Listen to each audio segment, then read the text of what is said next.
بسم الله الرحمن الرحيم. تبارك الذي بيده الملك وهو على كل شيء قدير، الذي خلق الموت والحياة ليبلوكم أيكم أحسن عملا وهو العزيز الغفور، الذي خلق 7 سماوات طباقا ما ترى في خلق الرحمن من تفاوت فارجع البصر هل ترى من فطور ثم ارجع البصر كرتين ينقلب إليك البصر خاسئا وهو حسير، ولقد زينا السماء الدنيا بمصابيح وجعلناها رجوما للشياطين وأعتدنا لهم عذاب السعير، وللذين كفروا بربهم عذاب جهنم وبئس المصير. إذا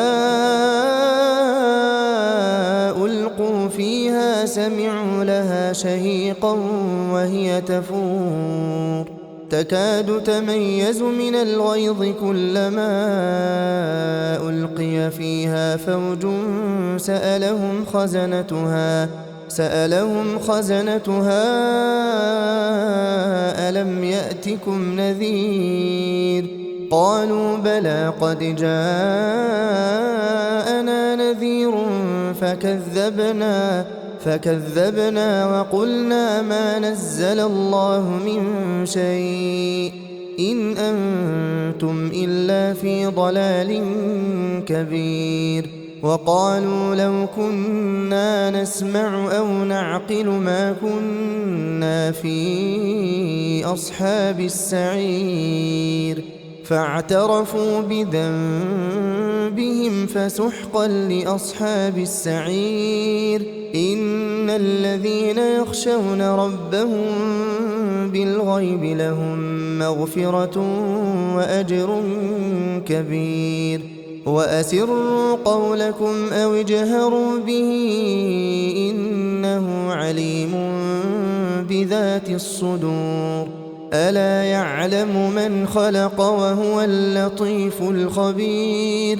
هو الذي جعل لكم الأرض ذلولا فامشوا في مناكبها وكلوا من رزقه وإليه النشور. أأمنتم من في السماء أن يخسف بكم الأرض فإذا هي تمور أم أمنتم من في السماء أن يرسل عليكم حاصبا فستعلمون كيف نذير. ولقد كذب الذين من قبلهم فكيف كان نكير. أولم يروا إلى الطير فوقهم صافات ويقبضن ما يمسكهن إلا الرحمن إنه بكل شيء بصير. أمن هذا الذي هو جند لكم ينصركم من دون الرحمن إن الكافرون إلا في غرور. أمن هذا الذي يرزقكم إن أمسك رزقه بل لجوا في عتو ونفور. أفمن يمشي مكبا على وجهه أهدى أمن يمشي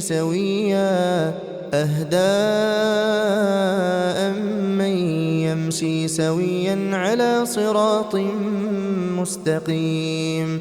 قل هو الذي أنشأكم وجعل لكم السمع والأبصار والأفئدة قليلا ما تشكرون.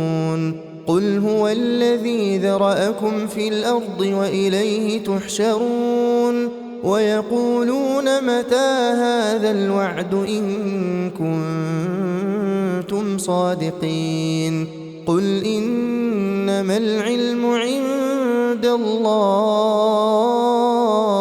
وإنما أنا نذير مبين فلما رأوه زلفة سيئت وجوه الذين كفروا وقيل هذا الذي كنتم به تدعون قل أرأيتم إن أهلكني الله ومن معي أو رحمنا فمن يجير الكافرين من عذاب أليم قل هو الرحمن آمنا به وعليه توكلنا فستعلمون من هو في ضلال مبين قل أرأيتم إن أصبح ماؤكم غورا فمن يأتيكم بماء